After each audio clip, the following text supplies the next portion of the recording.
Welcome to Midweek News, episode 125 for April 30th, 2025. Let's get into it. Next-gen firewalls in a world of AI cyberattacks. Some assessments have shown that next-gen firewalls can effectively thwart 99% of known threats. Not all firewalls are created equal, a position I'm sure most won't argue. The article goes on to talk about critical considerations when evaluating a new firewall solution. An interesting read for sure. The FBI is missing records of its hacking tools. A previously public government procurement database was quietly scrubbed from the internet, which had listed the tools which cost taxpayers hundreds of thousands of dollars. Maybe the dog E ate their homework. Change default screenshot folder in Windows 10 and 11. Anyone who has used a snipping tool in Windows has likely run into some of its limitations. This article addresses one of them, namely the dumping of all screenshots into a screenshot folder. Learning how to change the default location of these screenshots is a great start. Please note that this applies only to the built-in screenshot tool. If you're using a third-party tool, please refer to the documentation for that tool.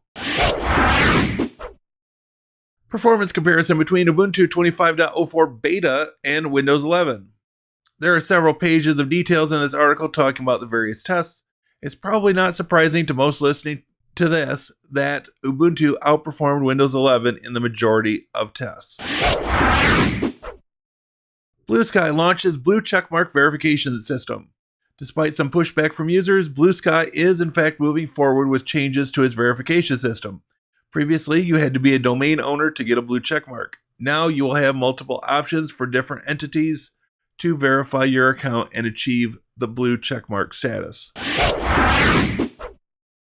Ghostty DEB Installer now available for Ubuntu 25.04. Ghostty is an open source terminal emulator for Linux and macOS with a Windows version coming soon. The project is aiming at building a faster, more feature-rich, and better integrated terminal emulator. Now available in a DEB package that will run on Ubuntu 25.04. If you haven't seen or used Ghostty, there's no better time to check it out. MicroPython 1.25.0 released. Version 1.25 is a major milestone and the result of over 3 years of development. The most notable addition is ROMFS, a read-only memory mappable file system that enables direct execution of bytecode from flash memory. Many more technical details can be found in the article.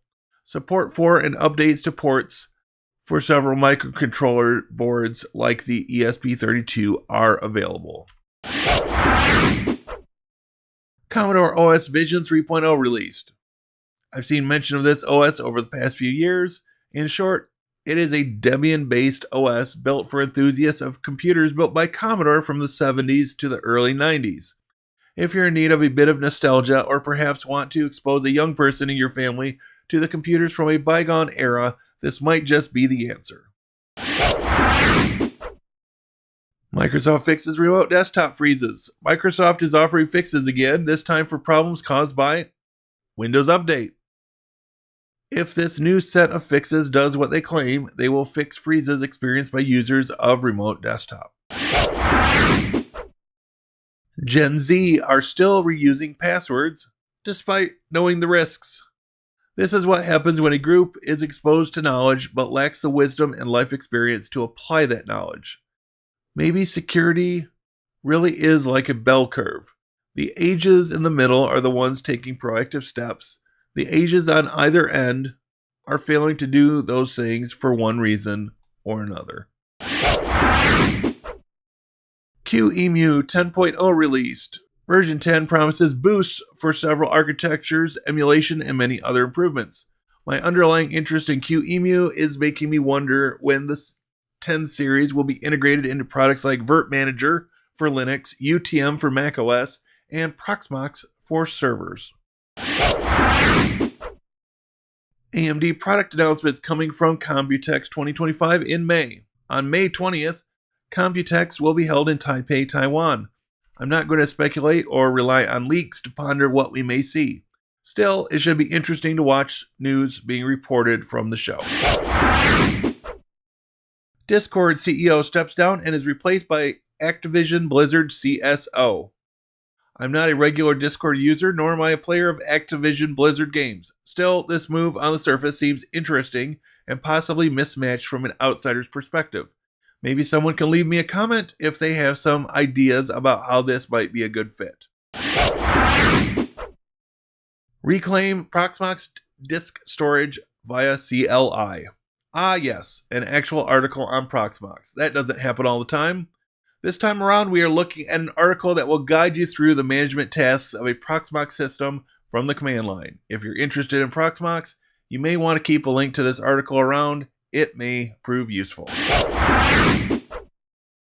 Immich 1.132 brings smoother syncing and mobile enhancements. Highlights of this release include the replacement of Type ORM with Kaiserly, introducing SQLite support, and enhancements for sync performance. If you haven't used Immich before, it's a full-featured, open-source, and self-host friendly alternative to Google Photos.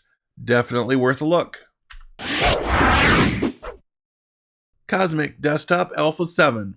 The latest alpha has been released, the 7th in the series. This release brings some additional changes and enhancements. New workspace features such as reordering workspaces by drag and drop. You can also pin workspaces, new accessibility aids, global shortcuts, X11 scaling controls, and many others. We may just put Alpha 7 through the paces during tonight's live stream. Understanding DNS. Why does it matter? This is a nice article explaining DNS. Now, my regular viewers or listeners won't need this, but if you're like me, you will occasionally run into those who are new to these fundamental IT concepts. What can I say? You can take me out of the classroom, but that IT instructor mindset is forever. Intel's Zen 5 killer, known as Nova Lake, will need a new LGA 1954 motherboard. Ah yes, another attempt by Intel to kill AMD's successful Zen series of processors will once again require a new processor socket. Sorry Intel, 2025 may not be the best time to introduce such a beast. As much as some may love Intel, it sure replaces its sockets a lot. And that, my friends, will bring us to the end of Midweek News episode 125. We will be back next week and start the work towards episode 250. I'm not going anywhere yet. Have a great day.